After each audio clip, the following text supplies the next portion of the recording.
Hey guys and gals, it's Mr. Know-It-All here, and I've got to share something with you on this beautiful Pensacola day. You can tell Mox Nick's builder did this. And what a joke. That board here, this 1x, is not continuous to the end. It has a nailer on the end and sitting on top of the 4x4, which is causing it to sag and pull apart. Not well built at all. So we're going to fix it up and make it heavy duty. The fact that it made it through Hurricane Sally is beyond me, but you can see this board right here, this one right there, the bow in it, it just dips down, and same with all of them. All four of them are that way on the gable ends and the center. So here's the problem that we were having leaking coming in from the steel roofing up above, and you can see that. So I get far enough back here, you can see it right up there at the peak where the cap is starting to come off at the very top, and there's a dip in the sheeting. Water's coming in underneath that. So these sagging 2x6s, this is a great fix for you. Keep watching. Mr. Know-It-All is going to give you some great tips to easily and affordably fix any sagging ceiling or sagging roof. If your roof line up above where the cap is, like up at the top, if you have a dip, you know, your roof is dipping anywhere in there, you can tell a lot of times if your roof is dipping, your fascia will actually start buckling on the outside of your house or shed. All right, so here's what we're going to do. Here's the game plan. That jack right down there is going to jack up this truss area right here. You can see how high I've got to go. That's a straight line. And I'm going to cut a piece of garbage 2x4, 79 inches, which will get me to the top of that jack right there. I'll jack it up till the bottom of that board is level, running parallel with that string. So let's go get some cutting done.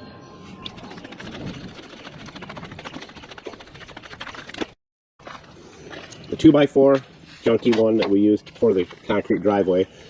If you haven't seen that video, look it up. We poured 100 yards, just 2 people, in about 6 weeks or so, I think. Anyhow, there's my 2x6s. They are 16 footers. I need 186 inches, so I have to cut a little bit off each one of them. I got to say one thing about those sawhorses. They are the best ones I've ever used right there. Julio, where are all the tools going to be located? Buscar en el show más de la descripción de video para todas las herramientas. Mickey, Julio, Cesar, Chavez, Rodriguez, Jorge Johnson, Clint Eastwood, Silver Grizzly, and Alex Guzman. Got new names. So let's get cutting. Now make sure you're wearing OSHA approved sandals and shorts. Okay? That's important. Down here in Florida, it's middle of February and it's already 80 degrees. So if you tried to dress up to do this, you'd have to have an IV of H2O attached to you. So we will put some glasses on here. We need 79 inches for our jack. Remember, measure twice, cut once. And 186 inches on these. But we'll double check it by remeasuring it just to make sure. I don't want to cut those short. Let's go jack that thing up. Now once we're done, you should be able to see that roof line straight as an arrow, because you can see it dips right about that area. This is fun stuff right here. Like I said, whoever built this thing, I wouldn't have paid him for it. All right, so there's our jack board right here. We're going to go dead center of that right there. 79 inches, dead on.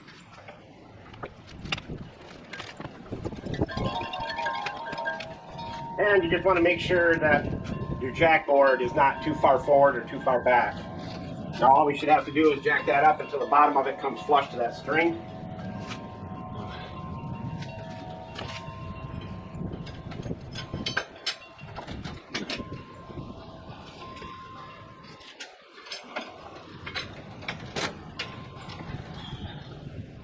Going up.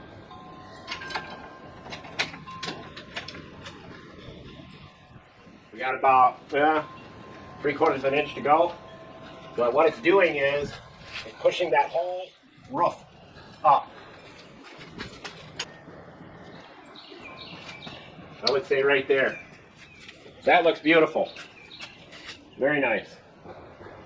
We're a little bit further up, which will give it a chance to settle a little bit. Maybe 1/8 of an inch or so. Now when you look at it, you can see it's straight. The bowing, it just was really agitating me, and I know it was just going to be a matter of time before it cracked. And I think I'm going to screw a couple nailers on so I can just set the board up there. All right, we're going to cut our boards at 186.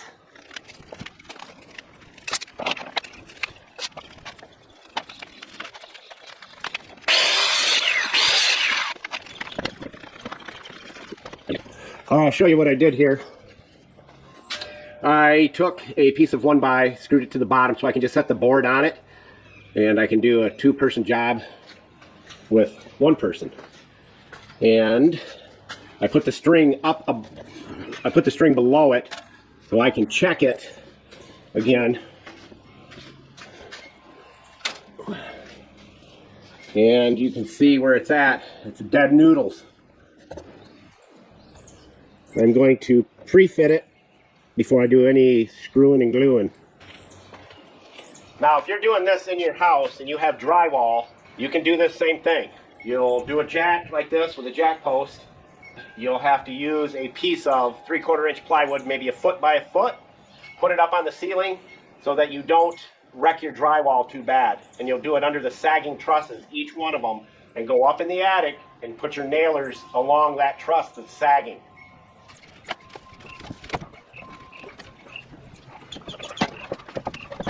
I can rest it and get my ladder around.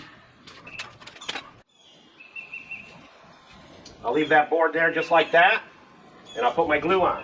Theoretically, it should keep that thing from sagging down again.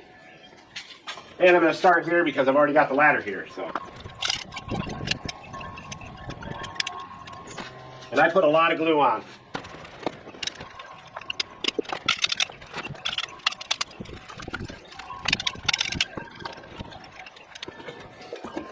All right, this is what it looks like.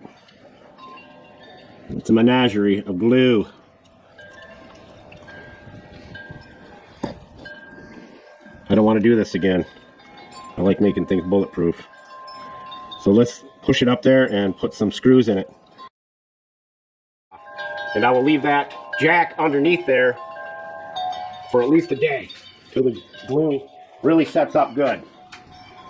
So let's put that thing to its final resting place.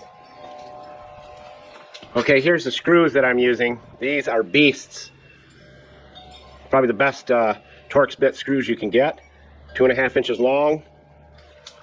Now this is where I may need the old 28 ouncer.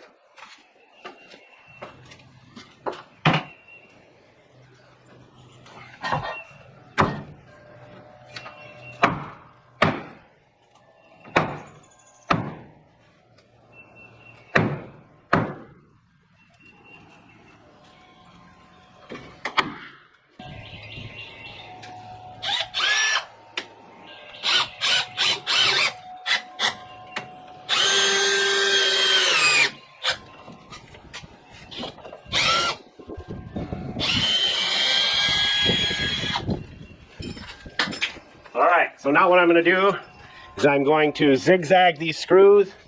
I think the container has 50 screws in it. I'm going to put 25 in each board, just to really make sure that I never have to worry about it. And I'll show you what it looks like when I'm all done.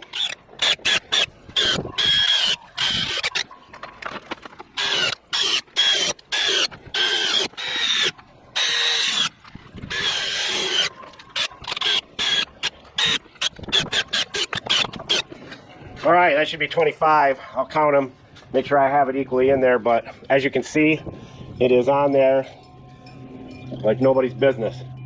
But it won't take that glue long to set up, being squished out like that in there, and I won't have to worry about it anymore. Once I do this end and the other gable ends, I'll be good. All right, now what I'm going to do, which is overkill, but I just want to do it because I want to do this one time and be done. I've got some T30 4-inch Torx bits. Torx screws, and I'm going to go into this one and the 2x6 behind it and into the pole. So I'll go into the pole about 1.5 inches, 1.25 inches, 2 of them, 1, 2. That's what's going to happen there at each end. Beautiful.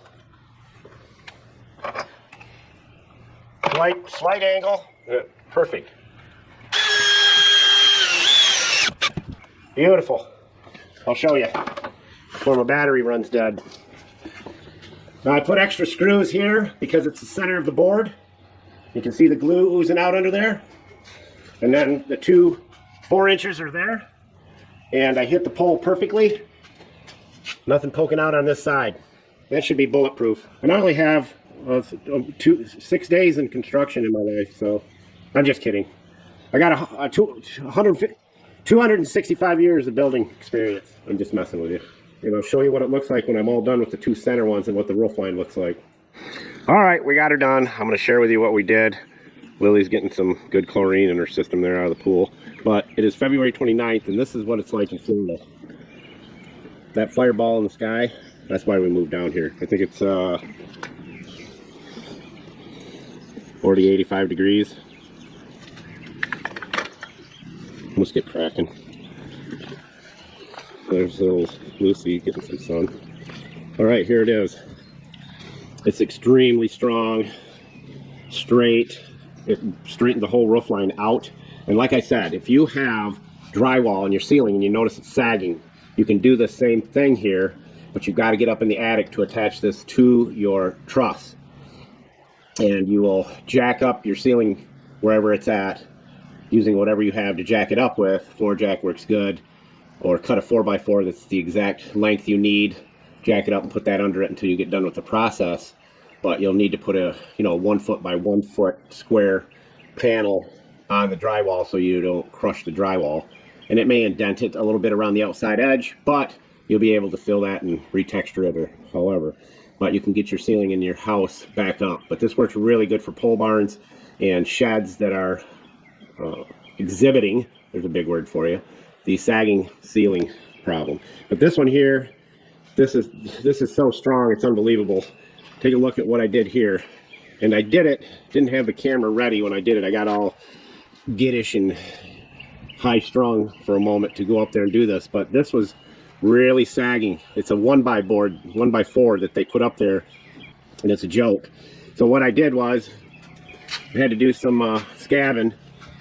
The 4x4 here, I had to go and put a 2x4 glued and screwed to the 4x4, and then of course I wanted to be right under the 1x, and they did not put the 1x square on the 4x4. Get that sun out of the way. They put it way over here, so I had to put a nailer on this side, glued and screwed that so that I could have a place to put the hanger. And what I did was I took a piece of 2x6, measured the hanger out, attached it, and then I put the 2x6 in there, and I jacked it from the center here where the 1x was dipping. I jacked it up right here, boom, and I jacked it up until that 2x6 was up flush underneath the 1x, the bad board. We'll call that the bad board above.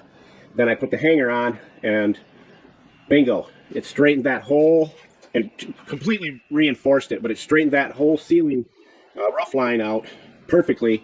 And the crazy part about how strong this is right here, when you glue and screw it with what I shared before, is that it's bearing the weight of that 2x6 that I put here. It's bearing that weight in that hanger, and there's no sag to this still. So it's really strong. I don't have to worry about it, because once that would have cracked up there, the 1x, then I would have had to deal with that issue. But yes, the barn was a Moxnix build. They should have had them on 4-foot centers, which means these boards here every 4 foot, but they didn't. But let me share with you the roof line and how nice it looks now. There's the roof line, and it's beautiful all the way across the very top of that. The ridge cap, all that stuff, it's perfect. I sealed up a few places with some really good high quality Permatex, and we'll never have any more leaks because we had it leaking because the thing was coming apart on top. But it'd be done. Next video that we're going to do, this video here, and you can see this board right here, carrier, is sloped down like this. This is a dramatic view of it, but it's sloped down about 1.5 inches, and that's because this pole here has settled. Now we poured this concrete here because this was all dirt here. The other part was there, but we poured this. This pole was just in the dirt. I'm not sure what it looks like underneath there, if it has concrete around it, I imagine it does, but I'm going to give you in the next video how to jack up sinking 4x4s, 6x6s, whatever pole you have in the ground. I'm going to share with you how to do that and get it back up where it needs to be. So that will be in the next video. Mr. Know-It-All, out.